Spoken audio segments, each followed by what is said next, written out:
Bismillahirrahmanirrahim. Assalamualaikum warahmatullahi wabarakatuh.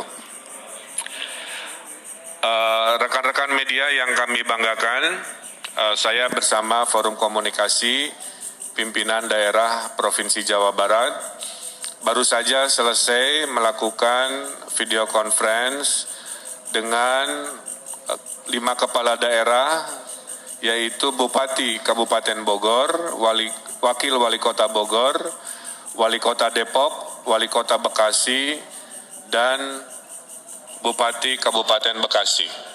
Juga kami melakukan rapat ini bersama Pangdam Jaya dan Wakapolda Metro Jaya, karena seperti diketahui, Kota Depok, Kota Bekasi, dan Kabupaten Bekasi secara hierarki pertahanan keamanan ada di Pangdam Kodam Jaya dan Polda Metro. Yang pertama ingin saya sampaikan bahwa Menteri Kesehatan sudah mengirimkan surat persetujuan kemarin sore yang menyatakan bahwa 5 wilayah di Provinsi Jawa Barat itu disetujui untuk melaksanakan PSBB, pembatasan sosial berskala besar. Kami koordinasikan dan kami menetapkan bahwa PSBB di 5 wilayah ini akan dimulai di hari Rabu, tanggal 15. Hari Rabu, dini hari tanggal 15 bulan April 2020 ini selama 14 hari. Setelah 14 hari nanti kita evaluasi apakah diteruskan atau dikurangi intensitasnya. Oleh karena itu, kami sudah berkomitmen selama PSBB 14 hari ini, tes masif sebagai metode pelacakan persebaran virus akan kami maksimalkan. Per hari ini sudah 70.000 tes masif dilakukan di Jawa Barat dan akan kami teruskan sampai target 100.000 dan seterusnya sampai target 300.000. Yang menarik dari PSBB di 5 wilayah, ada 2 yang sifatnya kabupaten. Maka kabupaten ini berbeda dengan DKI atau Kota Bogor, Kota Depok, Kota Bekasi, mereka memiliki desa.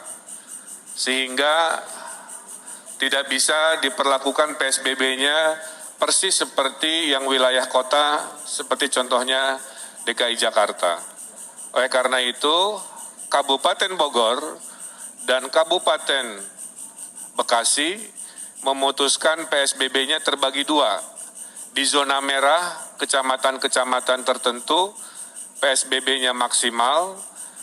Di non-zona merah, PSBB-nya akan menyesuaikan antara minimal sampai kelas menengah, kira-kira begitu. Khusus untuk Kota Depok, Kota Bekasi, dan Kota Bogor akan melaksanakan istilahnya PSBB maksimal. PSBB maksimal ini salah satunya akan memulai menutup akses ke wilayah-wilayah sekitar di hari Rabu, kemudian juga akan membatasi kegiatan-kegiatan perkantoran, kegiatan-kegiatan komersial, kegiatan-kegiatan kebudayaan, dan kegiatan-kegiatan keagamaan. Kepada mereka yang terdampak oleh COVID, kami kelompokkan ke dalam 2 golongan. Golongan pertama adalah golongan yang terdata oleh pemerintah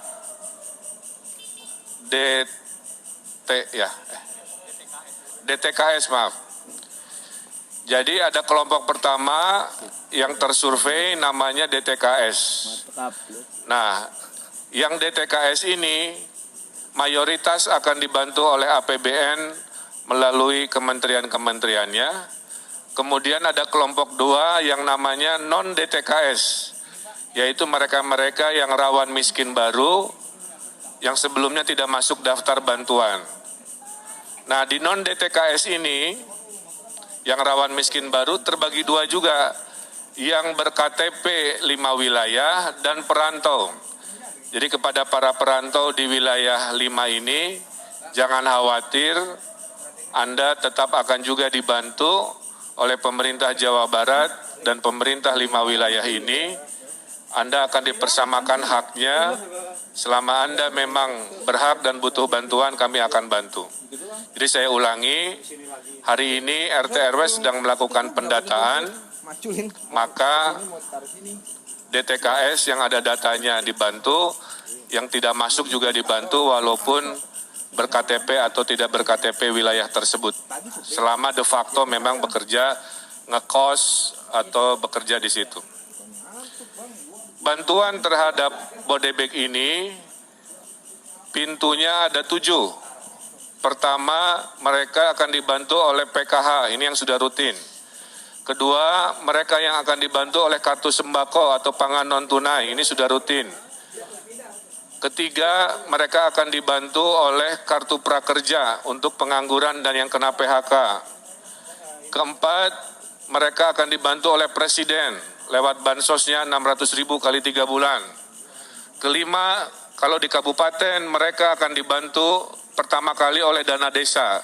Sekitar 20 dari 30 sampai 30% dana desa akan dipergunakan untuk membantu miskin baru karena COVID di desa. Yang keenam, baru dana sosial dari provinsi yang 500.000 kali 4 bulan. Itu sudah siap. Dan yang ketujuh, kalau masih kurang, akan diberikan oleh dana sosial dari kota kabupaten di 5 wilayah. Jadi, para RT RW saya himbau untuk segera melakukan kajian ulang, mensurvei ulang, jangan sampai ada perantau karena alasan tidak berKTP di sana, tidak dihitung sebagai yang dibantu. Selama ekonominya memang susah dan perlu bantuan, itu perlu kita bantu. Tidak boleh ada orang warga Indonesia yang kelaparan di tanah Jawa Barat, siapapun itu insya Allah kami bantu. Bantuan itu datangnya bervariasi waktunya. Bantuan dari provinsi insya Allah di hari Rabu Kamis pada saat diberlakukan PSBB, bantuan sembako, logistik, dan tunai sudah bisa dikirimkan di daerah Bodebek. Menyusul seminggu kemudian menurut laporan bantuan dari pemerintah pusat. Kira-kira begitu, itu juga akan didistribusikan. Terakhir, dari sisi bantuan, Jawa Barat akan menghadirkan gerakan nasi bungkus atau disingkat Gasibu, ya, gerakan nasi bungkus Gasibu. Gerakan nasi bungkus ini adalah jika bantuan sosial yang jumlahnya 7 masih ada yang terlewat, ada orang-orang lapar di jalan, di RW-RW, minimal perutnya tidak kosong, akan ada dapur umum di kelurahan-kelurahan di 5 wilayah yang akan membagikan nasi bungkus kepada mereka yang kelaparan. Kami mohon, disinilah sila ketiga persatuan Indonesia kita harapkan, maka kepada mereka yang mampu menyumbang makanan atau nasinya atau apa, silahkan koordinasikan dengan RW masing-masing untuk membantu kesetiakawanan sosial kepada mereka yang mungkin tidak termasuk atau terlewat oleh bantuan formal dari pemerintah. Jadi di Jawa Barat insya Allah dijamin tidak ada mereka yang berkesusahan yang tidak dibantu oleh bantuan pemerintah baik formal maupun non-formal. Oleh karena itu kami sudah perintahkan semua RW di Jawa Barat khususnya di wilayah PSBB ini untuk mendeklarasikan sebagai RW siaga.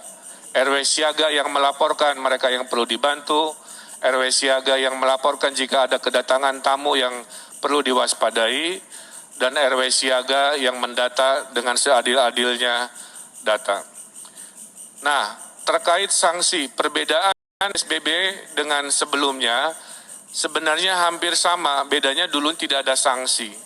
Dengan adanya PSBB, maka aparat hukum diberi kewenangan memberikan sanksi. Nah, sanksinya kami serahkan kepada wali kota dan bupati menyesuaikan dengan kebijakan diskresi dari wali kota bupati. Nah, termasuk yang ojol juga tadi ya, itu diserahkan kebijakannya apakah boleh narik penumpang atau tidak, hanya barang saja itu kita serahkan kepada wali kota dan bupati. Dan kepada pabrik-pabrik yang masih buka, sudah kami arahkan, tolong di SK-kan mana industri-industri yang masuk strategis dan boleh dibuka, dan mana yang harus tutup dulu. Bagi yang akan dibuka, diwajibkan memberikan rasa aman. Jadi pabrik industrinya harus melakukan tes masif juga kepada karyawannya.